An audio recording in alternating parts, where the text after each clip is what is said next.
보도록 하겠습니다. 구약 성경 신명기 6장 4절에서 5절 말씀 다 함께 한 목소리로 읽어보겠습니다. 이스라엘아 들으라. 우리 하나님 여호와는 오직 유일한 여호와시니 너는 마음을 다하고 뜻을 다하고 힘을 다하여 내 하나님 여호와를 사랑하라. 신명기 6장 4절에서 5절 말씀. 아멘. 오늘 말씀의 제목은 잊지 말고 기억해. 하나님을 사랑하는 방법입니다.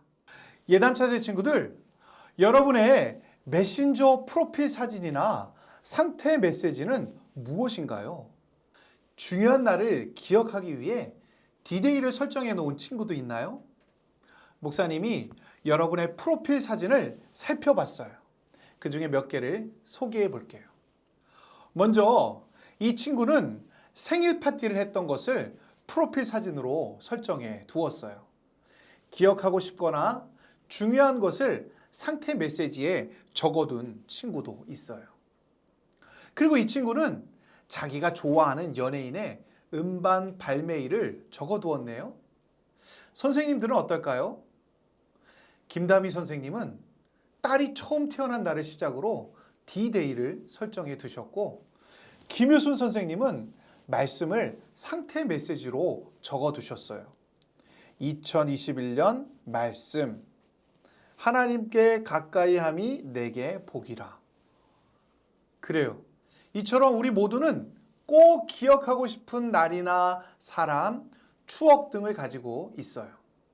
그리고 그것을 잊지 않기 위해서 메신저 프로필 사진이나 상태 메시지, 그리고 D-Day로 기록해 놓아요. 오늘 말씀 속 이스라엘 백성에게도 잊지 말고 꼭 기억해야 할 것이 있어요. 그것은 무엇이었을까요? 자, 한번 말씀 속으로 쏙 들어가 볼까요? 이스라엘 백성은 애굽에서 430년 동안 노예 생활을 했어요. 고된 노동으로 힘겹고 고통스러운 시간을 보냈지요. 하지만 하나님께서는 이스라엘 백성들의 고통을 못 본 척하지 않으시고 모두 보고 듣고 계셨어요. 그리고 모세를 불러 말씀하셨지요. 모세야, 내가 약속한 땅 가나안으로 너희를 인도하고 그 땅을 너희에게 주어 너희의 소유가 되게 하겠다. 모세와 이스라엘 백성은 하나님의 약속을 굳게 믿고 애굽에서 나왔어요. 그렇게 광야 생활이 시작되었어요. 힘든 나날도 있었지만 이스라엘 백성은 낮에는 구름기둥, 밤에는 불기둥으로 함께 하시는 하나님의 인도를 따라 한 걸음 한 걸음 나아갔어요. 마침내 하나님께서 약속하신 땅 가나안이 눈앞에 보여요. 저 요단강만 건너면 이스라엘 백성은 하나님께서 약속하신 땅 가나안으로 들어갈 수 있어요. 가나안 땅에 들어가기 전에 기억해야 할 것이 있어요. 하나님께서는 이스라엘 백성이 가나안 땅에 들어가기 전 꼭 하나 알려주고 싶은 것이 있었어요. 바로 하나님만을 바라보는 방법이에요. 가나안 땅에는 하나님이 아닌 다른 신, 우상을 섬기는 사람이 많이 살고 있었어요. 하나님께서는 혹시라도 이스라엘 백성들이 하나님을 잊어버리고 그들이 섬기는 우상을 따르게 될까 염려하셨어요. 그래서 앞으로 이스라엘 백성이 어떻게 살아야 하는지를 모세에게 말씀하시고 그들에게 가르치라고 명령하셨어요. 모세는 하나님의 말씀대로 이스라엘 백성을 가르쳤어요. 어떤 말씀이었을까요? 이스라엘아, 들어라. 주는 우리의 하나님이시오. 주는 오직 한 분뿐이시다. 너희는 마음을 다하고 뜻을 다하고 힘을 다하여 주 너희의 하나님을 사랑하여라. 하나님께서는 이스라엘 백성에게 하나님께서 오직 한 분이라는 것과 마음과 뜻과 힘을 다해 하나님을 사랑하라고 말씀하셨어요. 이 두 가지를 마음에 새길 뿐 아니라 자녀들에게도 부지런히 가르치라고 말씀하셨어요. 새기다라는 말은 글이나 그림을 돌에 새길 때 주로 사용하는 말이에요. 돌에 새긴 것은 세월이 흘러도 잘 지워지지 않아요. 이처럼 하나님의 말씀을 잊지 말고 마음에 꼭꼭 새기라는 하나님의 간절함이 담겨 있는 것이지요. 하나님께서는 이스라엘 백성들이 젖과 꿀이 흐르는 가나안 땅에서 편히 사는 것을 넘어 그곳에서 하나님을 사랑하며 말씀대로 살아가기를 바라셨어요. 그래서 언제 어디서든 하나님의 말씀을 읽고 기억할 수 있도록 말씀을 손목에 매어 기호를 삼고 이마에 붙여 기호를 삼으라고 하셨어요. 그리고 집에 들어갈 때나 나갈 때나 볼 수 있도록 집의 문설주와 대문에도 말씀을 새겨 붙이라고 하셨답니다. 이스라엘 백성은 이러한 하나님의 말씀을 어떻게 마음에 꼭꼭 새기고 자녀들에게 가르칠 수 있을지 고민했어요. 그리고 고민의 흔적이 지금까지 유대인들에게 전통으로 남아 있답니다. 그것이 바로 테필린과 메주자예요. 테필린은 말씀이 담긴 상자예요.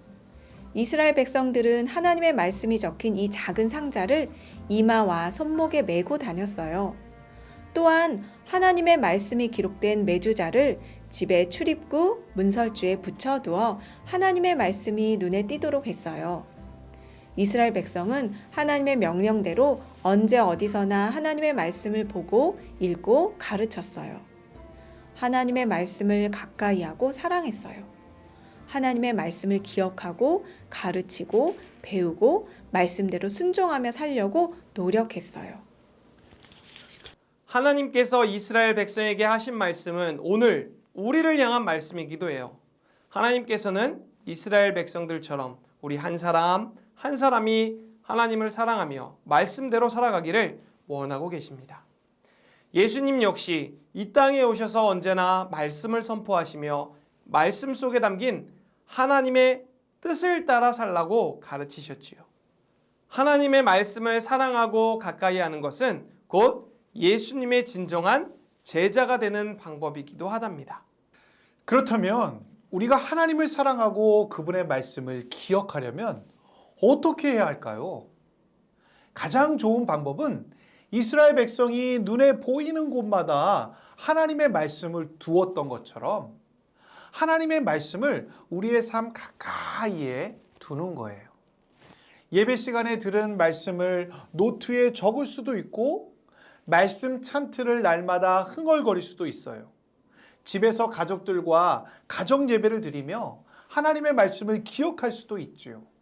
또 날마다 성경을 읽으며 큐티를 하거나 말씀을 따라 쓸 수도 있어요. 우리 친구들이 5분 성경 통독을 카톡에 녹음해서 날마다 하나님의 말씀을 가까이 하는 거예요. 내가 가장 즐겁게 할 수 있는 방법을 찾아 날마다 하나님의 말씀을 가까이 하는 거예요. 두 번째는 말씀대로 살아가는 것이에요. 말씀을 가까이 하는 것에 그치지 않고 삶으로 실천해야 해요. 하나님의 말씀을 기억하면서 나의 입술로 감사의 말을 하고 하나님께 찬양할 수도 있어요. 이웃에게 따뜻한 말을 건넬 수도 있지요. 또 나의 손으로 힘들어하는 친구를 토닥이고 어려운 일을 겪는 사람에게 도움의 손길을 건넬 수도 있어요. 나의 발로 예수님을 알지 못하는 친구에게 달려갈 수도 있지요. 우리는 온 몸으로 하나님의 사랑을 실천하며 말씀대로 살아갈 수 있답니다. 사랑하는 예담 차세대 친구들, 언제 어디서나 하나님의 말씀을 가까이 하고 말씀대로 실천하는 하나님의 사람, 예수님의 제자 되기를 소망합니다. 다 함께 기도하겠습니다. 우리에게 말씀하시는 하나님 아버지, 오직 유일하신 하나님만을 마음과 뜻과 힘을 다하여 사랑하기 원합니다. 이스라엘 백성들이 하나님을 사랑하고 하나님의 말씀을 기억하기 위해서 테필린 상자와 메주자를 통해서 늘 하나님의 말씀을 가까이 했던 것처럼 이제부터 우리도 하나님의 말씀을 가까이 두는 삶을 살아가도록 하겠습니다. 그리고 하나님의 말씀대로만 살아가겠습니다. 우리 모두 하나님의 말씀의 사람이 되게 해주세요. 예수님의 이름으로 기도합니다. 아멘.